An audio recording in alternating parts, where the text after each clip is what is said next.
Hi and welcome along to this week's episode of CannaChat, where we casually chat about all things cannabis related. We appreciate you tuning in. All views expressed in this podcast are the opinions of the host and in no way medical advice. Hi guys, and welcome along to episode 7 of CannaChat. I'm joined again by Tim today. Hey, how's things? Oh good, it's been a while Tim, how's things with you? All good? Yeah, not so bad. Good. First thing I wanted to sort of touch base on this week was big news for Thailand. Was released there last week, where their government's always been very anti-drugs and anti-cannabis, as most countries' governments have been, but they've had such a turnaround this last week that they're actually giving away cannabis plants to their citizens. Giving them away? Yep, they're actually going to deliver 1 million cannabis plants to their citizens, to their door, and giving them the opportunity to grow their own medicine and learn how to utilise that medicine themselves. And when are you moving? I've booked flights, but don't be telling the wife. I'm trying to keep it all hush. But seriously, it's such a good system, and it's a new system that seems to be the way they're doing it. The way they're doing it's fantastic. They're decriminalising is what they're doing, but there's going to be no monopolisation through that now, because what it helps is the small batch growers we discussed before, who do things with passion and have a passion for helping people genuinely in this industry. It gives those people an opportunity to thrive and to shine in the industry, because the big businesses and big conglomerate that's coming in to the industry now in Thailand, they will have to be regulated by the FDA, as most countries do when they do cannabis medications, where the small batch growers and the small businesses aren't going to be regulated by FDA, which gives them a chance to get ahead of the game and get an opportunity to thrive in the business. It's safe enough what they're doing, so that a lot of stuff shouldn't need to be regulated by the FDA, but the bigger businesses are going to be regulated because they're providing on such a big scale, so there will be more chances of mishaps and things like that. But for small batch to deal with small batch customers on that scale is fantastic. They actually deal with things on a more community type basis, I think, to where maybe someone's granny will have an issue and they'll be able to contact someone and know, well, we know such and such who knows a lot about cannabis medicine, go around and see him, and they'll sit and describe their ailments, and that person who has the knowledge and who has been studying cannabis for many years will be able to help them, rather than a lot of systems in a lot of countries where, like the UK now for talk's sake, where it's medicinally legal. A lot of doctors now are able to prescribe it. I'm not discrediting anybody, a lot of them do have knowledge in cannabis, but most of the doctors that were given clearance to start prescribing cannabis didn't have any knowledge in cannabis at all. Yes, they have knowledge on your ailments, on your backache, on your anxiety, on whatever ailments you want to be prescribed cannabis for, but as regards strains and types of cannabis for that ailment, it's blind knowledge a lot of the time, and a lot of the time they're just reading from a sheet to see which medication to prescribe for that ailment. To me, it takes a lot of first-hand experience of working with cannabis and cannabis medicines to see what benefits you're getting from certain strains and how well that works out for certain people. As I say, certain strains will have certain benefits, but again, it's down to the individual person of how that strain works with them. It might work different with certain people, even though they've got the same condition. So to me, that gives those small batch people who an opportunity to work with those people hand in hand who actually have the knowledge, to where, like I say, a lot of doctors sometimes I think are blind prescribing. That caused a lot of time for trial and error, to where maybe someone has prescribed something that doesn't work for them, so they have to wait 3 to 4 weeks, as I said before they get prescribed something new. Something new, again, that might not be the right medicine for them, so it could be another 3-4 weeks. Where if they're working with someone who's been studying cannabis for many years, who knows the ins and outs of the terpenes, the flavonoids, the different cannabinoids in the plant, knows how they work with people, then it's a less of an elimination process, I think, and you can get keying in the right medicine for the right person a lot quicker. Speaking on what the government will gain from this, the government are expecting to gain at least 10 billion baht a year from revenue from this, from legalising it, doing it that way, and that's still giving the small batch growers and the small batch community an opportunity to earn through this and to help people through this. But through the big conglomerates, they still expect to earn about 10 billion baht a year through revenue, which is fantastic. So everybody wins out of this system. To me, that's the ideal system, is decriminalisation. I've said before, I push for legalisation in the UK. The only reason I push for legalisation is because I think legalisation is the first step towards decriminalisation in the UK. If I push for decriminalisation directly, but don't believe we'll ever get it, where I think if I pushed, as we have done, for medicinal cannabis first, then we can see benefits coming from it, but then the government and so on can't deny the benefits coming from it. Then we can push towards decriminalisation to give everybody a fair shot at using the medicine as a cheaper rate as they can, rather than having to pay out big money to medicate themselves, which again a lot of people are having to do in the UK at the minute, because you're able to get prescribed cannabis, yes, but it's all private at the minute. It's really hard to get prescribed through NHS. So anybody's being prescribed, yes, it's great, they can get prescribed cannabis, they can use it freely and legally, but they're still being discriminated against, where they have to pay money for their medication, where people can go to the NHS and be prescribed opioids for the same problems for free. So I think that needs to be balanced out a wee bit, but again, through decriminalisation that would all be resolved. I think the way to finally sort the whole problem out in every country is decriminalisation. At the end of the day, it's a plant, so it should be allowed to be grown freely, just as you should be able to grow any other plant freely. It's like I say, everything can be abused, so yeah, responsible adults just have to be responsible. I don't see why we can't be trusted to be responsible adults when we're over 18. Excuse my ignorance, Lee, but what is the difference between decriminalisation and legalisation? Well, legalisation, it's all kept under control, the way it is at the minute, so it will all be kept under control by government and big business. But decriminalisation basically means that the plant is seen as having no dangers, so it's seen as being part of nature, as it should be. So there'll be no laws against it. It'll be basically free use for humans, for human consumption. If you want to grow a plant, you should be able to grow a plant, because it's nature, as we say. It's all down to the processing after that. So legalisation, I say, is kept in control by big pharma and big business. That's the main difference, where decriminalisation will help put things into the hands of the people. Like I say, the people that have worked so hard in the background over all these years, helping people learn about cannabis and so on, those people will get an opportunity to thrive in decriminalisation. Where legalisation, they will not get an opportunity, because big pharma and big business will sew everything up from the start, and that's what's happening at the minute through most countries, and that's why decriminalisation is key.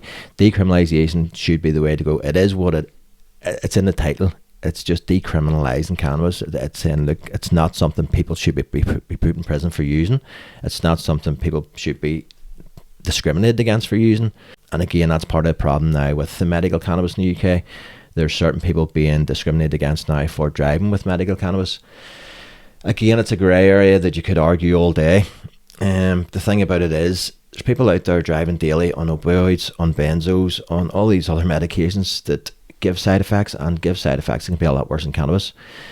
The other side of the coin is that you can build a tolerance to cannabis and THC quite rapidly too. So what's to say that someone that's medicating with cannabis is disorientated or too disorientated to drive?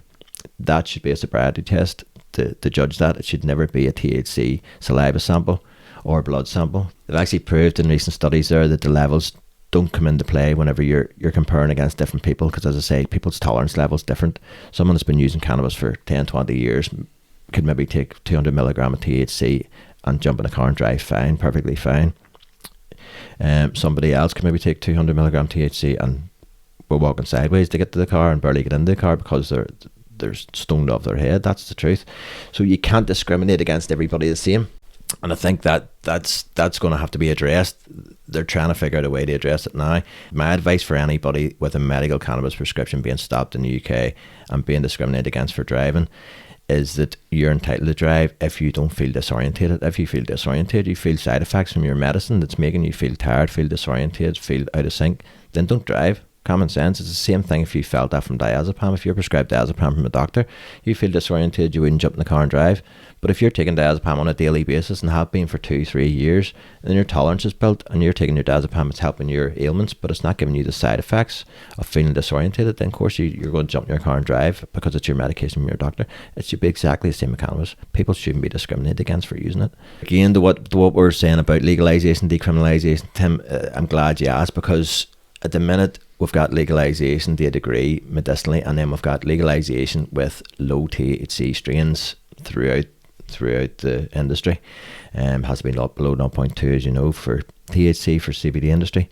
But when they try and put these legislations into place for different ways to market CBD, it doesn't always work. They've tried over the last 4 or 5 years I've been in the industry with CBD, they've tried to regulate it so many different times, so many different ways, but so many different companies. First of all, it was the Cannabis Trades Association, then it was on the Hemp Trades Association, it was on different associations. It's bouncing from one to the other. Nobody knows who to believe, who to trust, who they have to go through by law. Again, CBD regulations, there's no real strict law. You have you have to sort of follow advice, and that's the truth, and that's why there's so many people selling things that shouldn't be in the industry still. But then that proves that it's not done right, and that the industry isn't regulated correctly. They've just tried to regulate the Novel Foods Act again, with all the CBD companies in the UK, and trying to get them all to go through this new Novel Foods Act, but it's been a shambles from day one. It's just been ongoing now for probably got to be years, been ongoing, and it's just found one flaw after another flaw after another flaw, and there's so many companies can't get through, and there's no reason these companies shouldn't get through, because they're quality products, first class. It's passing all the chromatography tests, everything's on point, their levels are on point, there's no toxicology problems with it, so all these products should get out there. But again, I think it's proven how big business and big pharma can take control of this again, because it seems to be the big businesses with the big money that seem to be getting past first. The same as it was for when Amazon started letting people sell CBD again. It was the big businesses with the big money were slipped through. The big businesses, small businesses were just turned away. Again, we're back to how decriminalisation would benefit the small batch people and the people who actually put the effort into this industry to learn. Again, that's just showing the flaws in it, and that's why decriminalisation is key to me again. So legalisation is kind of like, we still are saying that this thing is an illegal product that we're going to allow in certain circumstances, whereas decriminalisation is saying it's no longer illegal. That's wrapped up probably wrapped up quicker and easier than I wrapped it up, certainly, Tim. Yeah. That's pretty much, I would pinpoint it to that. Yeah, that's what it is. I mean, it's just decriminalisation, as what it says, just takes that criminal element away, where legalisation is just what they say. They're saying, look, this is still dangerous, it's still something we shouldn't really let you have, but we're going to let you have it because we're nice like that.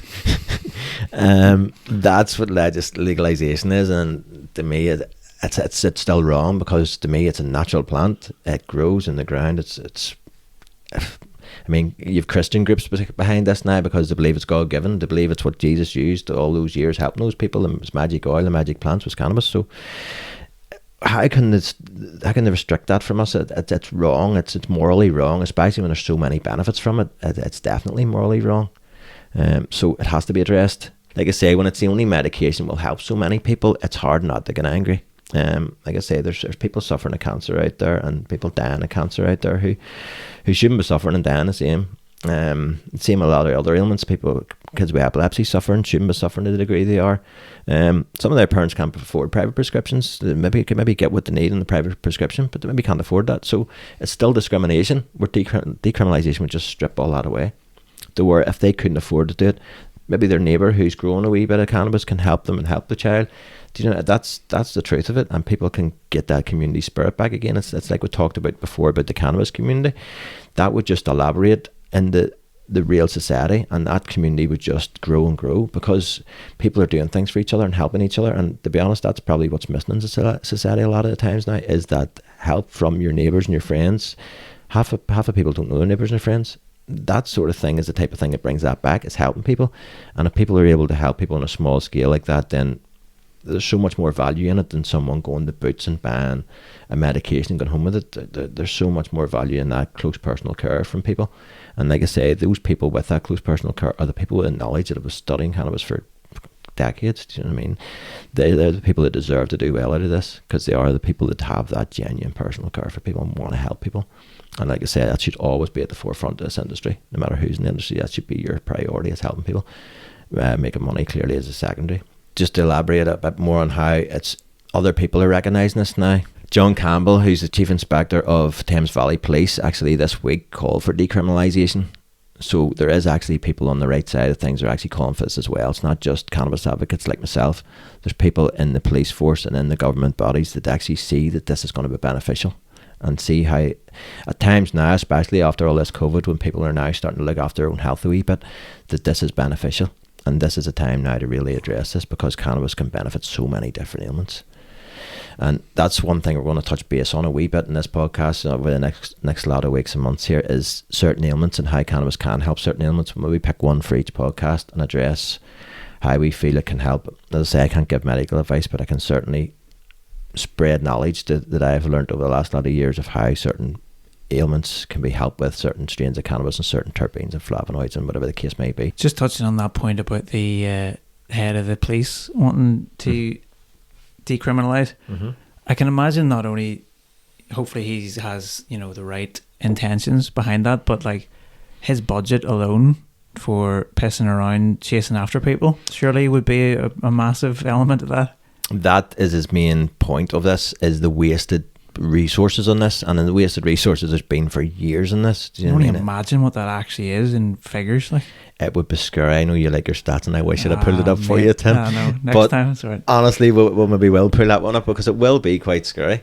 There's no doubt. I mean, that's what he said. The amount of time wasted on cannabis and the resources wasted on it is mind blowing. Between busting people's houses, lifting people for a joint, it's one thing after another. Do you know what I mean? There's so many things. There's people out there who are genuinely helping people with cancer by making full extract cannabis oil and RSO and things like that. Those people are chasing those people, and at the end of the day, those people are helping people medicinally. There's no reason to chase those people. They're not out to make money. They're not out to tarnish some kid's future by making them consume too much THC and forcing it down his throat. No, they're out to help people who are genuinely sick. They shouldn't be discriminated against. Again, those type of people are the people I'm talking about that should thrive in the industry and do deserve to thrive in the industry, because of the people with genuine passion and compassion for people with health issues.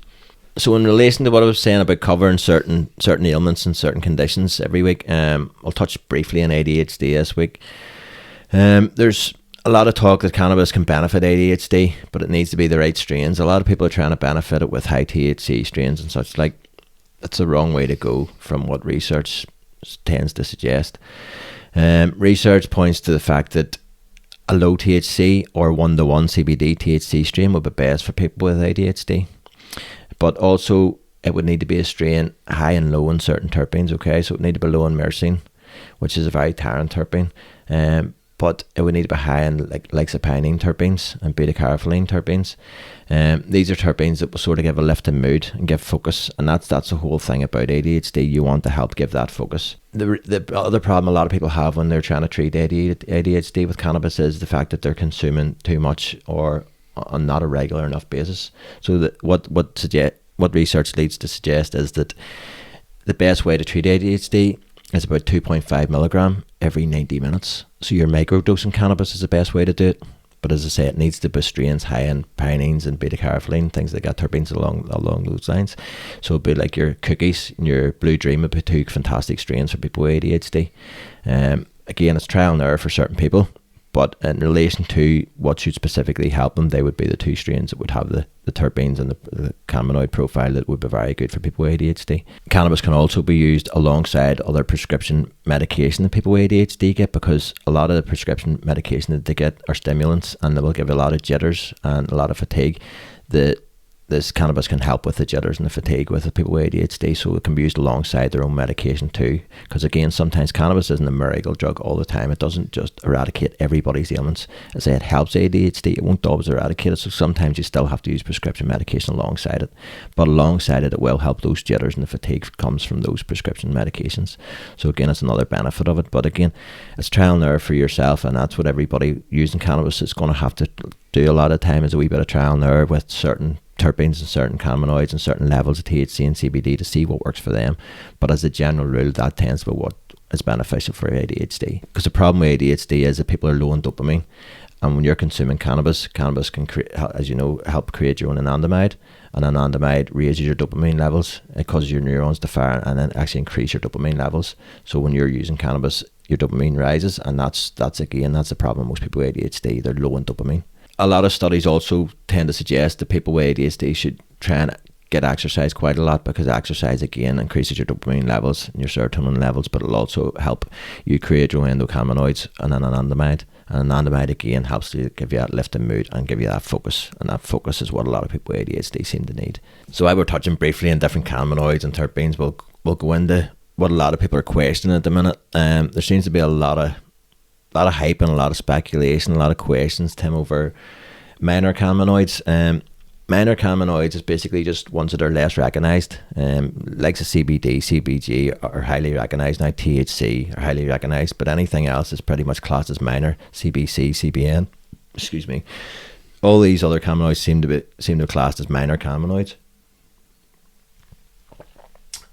But there's new minor cannabinoids that have been in the industry, especially in America. Not so much here, but they have touched into the UK. There is people certainly distributing these products throughout the UK, but not in the scale they are in America, certainly because of legality in America. A lot of them were legal here last year. A lot of them, they've closed the loophole in a lot of them over the last year. Same in America. They've tried to close the loophole time and time in the last lot of months, I would say. In America, they've tried to close these cannabinoids down through certain hemp loopholes. The thing about it is, a lot of these cannabinoids are created through hemp. So through the legal loophole, they're legal because they're not through the cannabis plant, the stage, because it's below 0.2% THC. Okay, so these cannabinoids would be the likes of Delta 8, Delta 10, you may have heard of, THCO, HHC. They're all different cannabinoids that are in minimal amounts in cannabis plants and in the hemp plant. Companies do liquid chromatography analysis methods and then create chemical reactions that changes one cannabinoid into another. So when they do that, they can change CBD into Delta 8, Delta 10, things like that, just through chemical processing, chemical reactions. Okay, I say though, all these cannabinoids are true cannabinoids. They do exist in the cannabis plant, but they exist in such minimal amounts is the reason they don't extract and isolate them that way. Sometimes they do extract and isolate them that way through certain strains. You can get the levels up to where you need, but most of these cannabinoids, it's easier for these companies just to synthesize it and get it to react and change from one cannabinoid into another. So they'll generally, to create Delta 8 and Delta 10, they'll generally create that from CBD, okay, through a chemical process. That's usually fine, but the problem with it is it can leave a lot of byproduct if it's not done correctly. So if someone who isn't educated right or doesn't even have the right equipment will leave a lot of byproduct in it, and the problem is that byproduct might not be safe for human consumption. So this is a problem with a lot of these minor cannabinoids. It's not that the minor cannabinoids aren't safe, they seem to be safe enough. They've got a lot of medical benefits too, but the problem with it is if it's not, the process isn't done right, you're left with a lot of these byproducts, and these byproducts is where a lot of problems are coming from and why a lot of these minor cannabinoids are getting bad name. Plus it's tending, as you've said before, Tim, as humans we tend to get greedy with a lot of these things. So what they're doing is now they're creating different cannabinoids, and they're trying to get as most psychoactive cannabinoid as they can. Okay, so it started off with Delta 8. Delta 8 THC is similar to Delta 9 THC, okay, but it's a lot more mild. So it wouldn't have the paranoia and the psychoactive properties that Delta 9 has. Delta 9 can make a lot of people paranoid and things like that if they consume too much. Delta 8 doesn't seem to do that. So with people that get anxious using cannabis, this just eradicates that. They can get it, you can use it for the health benefits, but they won't get that paranoia they get with the Delta 9 THC. So if someone needs THC for benefits, Delta 8 could be a prime cannabinoid for that rather than 9, because you don't get that edgy feeling, okay? Then Delta 10 again it's also less strong than Delta 9. What they done next was they started combining Delta 8 and Delta 10 to get something that wee bit stronger, a wee bit closer to 9. It suits a lot of people because it still doesn't reach that Delta 9 peak. The closest we've got to Delta 9 is HHC. HHC is just past Delta 8 and Delta 10 as regards psychoactive strength, but it's just below Delta 9. The one that actually targets and it's classed as level with Delta 9 is HHCO. Okay, it's the one that's been done after HHC. All these cannabinoids they've been discovered long time ago, but they've only really started being worked with this last few months. After HHC, you've got THCO. THCO bypasses Delta 9 as regards psychotropic effects. Okay, so it's stronger. It's a lot more psychoactive. It's 3 times more psychoactive than Delta 9 itself. Okay. After THCO, you've got THCP. THCP is 10 times the strength of Delta 9. So this is where they're going with this. I don't like where they're going with it. Don't get me wrong. To me, there's no need for it. I mean, Delta 9 is as psychoactive as anyone needs. If it's not as psychoactive as you feel you need, then use more of it. Do you know what I mean? Don't start creating too much synthetic. I mean, you're heading towards the road of synthetic cannabinoids now by playing around with the science too much. Do you know what I mean? Yes, I understand these are natural, but you can only play with them so much. You start going too deep, you're starting to create artificial products then, and that's where the grey area is. That'll take me briefly on the question I got asked this week by one of the followers. They asked, what's the difference in spectrums in cannabis? By that they mean there's CBD oil sold as full spectrum, there's CBD oil sold as broad spectrum, and then there's CBD oil sold as isolate. We had touch base on isolate and distillates before, how they've got a broad spectrum distillate we use for products. but someone wants us to elaborate a wee bit more on the main differences and why one's called full spectrum and why one's called broad spectrum. The isolate, as I explained before, is just one cannabinoid. So if you buy a product with an isolate, it is strictly just that cannabinoid. So if it's a CBD isolate product, all you're going to find in that is CBD. Okay. Now, if you go into a broad spectrum product, you will find CBD, you will find trace elements of maybe CBG, maybe trace elements of CBC, CBG, different cannabinoids in there you will have trace elements from. You go on to full spectrum. Full spectrum is exactly the same as broad spectrum, apart from the fact that there's THC in it. Now in the UK, if it's full spectrum, it will be trace elements of THC, so it'll be below 0.02%. So it will be trace elements, but it's enough to call it full spectrum. That's the only difference. So the difference between full spectrum and broad spectrum is the fact that broad spectrum doesn't have THC, but it has all the other flavonoids, cannabinoids and terpenes that full spectrum has. That's the only difference between the two, okay? And as I say, isolate is usually just an inferior product just with one cannabinoid. The only reason you would use isolates is if you want to increase the benefits of a product, okay? So that'll pretty much wrap us up for this week's podcast, I believe. We'll hopefully catch us in this next few weeks again. We're going to change the makeup a wee bit of the podcast. We're sort of going to discuss that here in the next few weeks. As I say, we're going to certainly introduce one ailment every week that we believe can be benefited from cannabis and how to benefit that ailment. And again, another thing we will change up is we'll introduce a few guests onto the podcast. We're hoping to have one of those guests on in the next week or two here. So I look forward to that. And he's actually one of our sponsors, so I'm anticipating that quite a lot and do look forward to it. So again, and if you've enjoyed this, if you'd like to click like and follow subscribe on the YouTube there, and follow us on Spotify, and of course tell your friends if you enjoyed it and spread the word. Would appreciate that. And again, Tim, thanks very much for joining me again. Thank you, Lee. Been a pleasure as always. I'm much more informed as always. And just a quick thing I noticed on Spotify just yesterday, they now have a rating system. So if anyone would like to go ahead and rate the podcast as well, that would be fantastic. Helpful. We certainly would. Again, I'd like to reiterate what Tim says there. If you could do that, it'd be very much appreciated. And we'll catch you again soon. Thank you very much. Watch the full video podcast on YouTube at Kaput Network. We'd like to thank you for joining us for this week's episode. We'll catch you again soon for some more CannaChat. And remember, the real crime is knowing cannabis can help others, but doing nothing about it.